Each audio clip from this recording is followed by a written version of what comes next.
I started painting watercolors in about 1986. I bought a nice brush, got some nice paper, great colors, and really started on my watercolor journey then. Of course, worked throughout the years, but I've been really focused on watercolors for the last 20 to 25 years, where I've painted watercolors almost every day. I would describe my watercolor style as starting out as more abstract and then moving into romantic realism.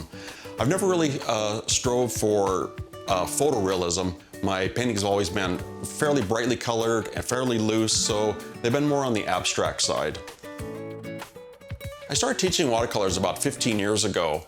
I started out with senior residences, and it was a great place to start because I came up with a great way to teach watercolors by breaking it down into easy little paintings that everybody at every level could get through in an hour's time. So that really forced me to simplify my paintings and really think through the process of how I'm going to put them together.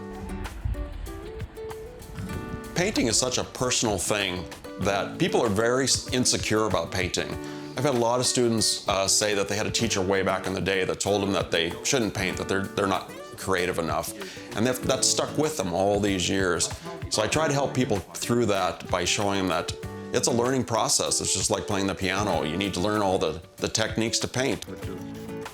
One of the things I think that makes me a good teacher is that I make my students feel at ease when they're in my classes. When you come to a class, everybody's kind of nervous about it. They want to do a nice painting. So I try to make everybody feel at ease and show them that it's just for fun.